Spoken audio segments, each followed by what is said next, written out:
Welcome to this video that's being made in the warmest December ever. I don't actually know if that's true, but it seemed like a good intro for some questions. I know MMAP is still doing his Minecraft channel, but why is he not doing his cubing channel? This is a question I get asked every week and have no idea what the answer is. I really don't understand why people ask me instead of just asking him, because if you ask him, you're more likely to get a response. Or an answer, a real answer. This is of course a response, but would you recommend the Petrus method for feat solving or FMC? If so, who has the best tutorial? I don't really know of any good tutorials on YouTube for Petrus. Probably just the most viewed may be good. I'm not really sure. I've never watched a YouTube tutorial, but I would not recommend it for FMC. It's good to learn to get some techniques for FMC, but using one method for FMC is quite a not great technique, because FMC is about solving it in the fewest moves, and being restricted to a single method is not very efficient for doing it in the fewest moves. Rather, learning stuff about using insertions and skeleton would be much better than just learning a method like Petrus. Is it bad to be constantly solving off of hand scrambles? It kind of depends how well you're scrambling it, or whoever is hand scrambling it for you. Ryan DeLine, very famous and awesome speed cuber, does hand scrambles for I think all of his practice and works out fine for him, but if you're not scrambling it very well, I would not recommend continuing. Will you ever change your YouTube logo? If I remember correctly, you haven't changed it in a long time. I don't even remember when I set the logo I have currently. It had to be within the last 2 years, because I took that picture about over 2 years ago now, but the YouTube logo doesn't mean that much to me. I mean, I like the one I have now. It has a cube in it, and so I don't think I'm really going to change it ever. It's also quite complicated to change them with the whole Google Plus integration, so probably not. Now, have you eaten pizza? Well, thank you for asking again. I appreciate your concern, but I have not had any pizza in the last week, and this saddens me deeply. I know you order from Cubes for speed, but where would you get lube, stickers, timers, and things that aren't cubes from? Timers are actually more expensive on cubing stores usually than they are on the websites that sell them, like speedstacks.com is where I would recommend getting your timers. They have free shipping on orders over a certain amount, I don't remember, but it's quite easy if you're buying multiple timers or a timer and a display to get free shipping. Also, stickers from cubesmith.com are alright, you know, they're the same material as any other sticker shop, but I don't replace stickers, and here's why, is because the stickers that are coming on all of the cubes that have come out since, you know, end of 2013, beginning of 2014, are more durable than the stickers that you can buy to replace them. And I don't really have preference for shades except on events like Megaminx.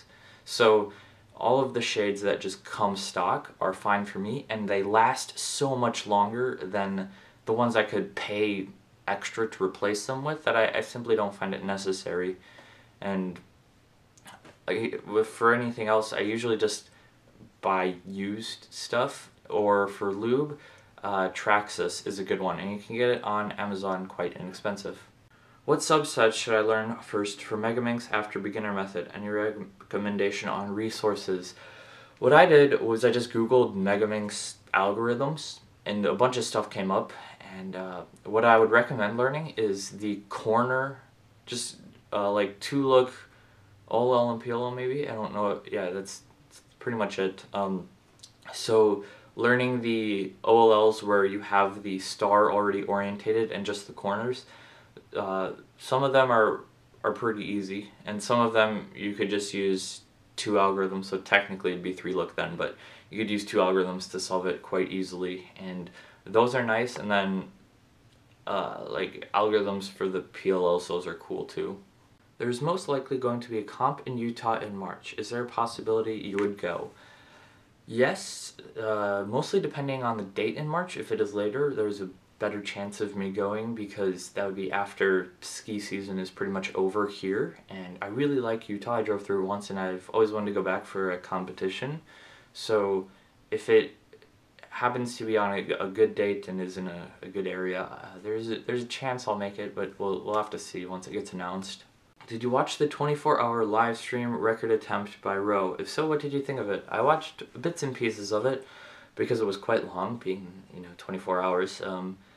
It was alright, but it was definitely not as interesting as Eric Limeback's stream. I watched that for hours at night, and it was just fascinating.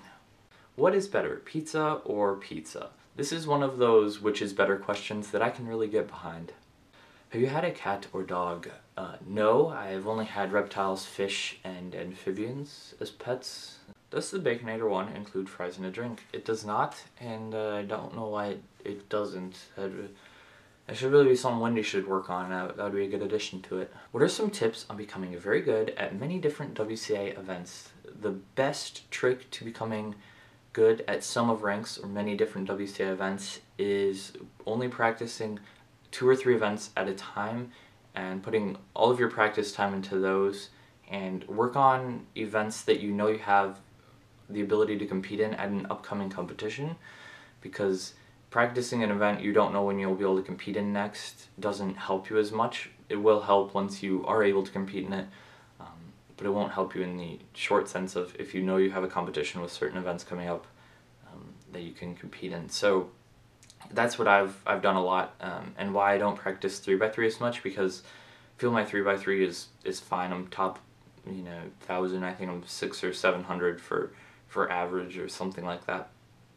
And so I work on events currently like Square One. I'm not top 1,000 in the world, so I've practiced that, and now once I can compete again, I'll be able to bring my average down on that instead of just being slightly different on practicing 3x3 all the time. I hope that answer made sense, because it is the last answer in this video.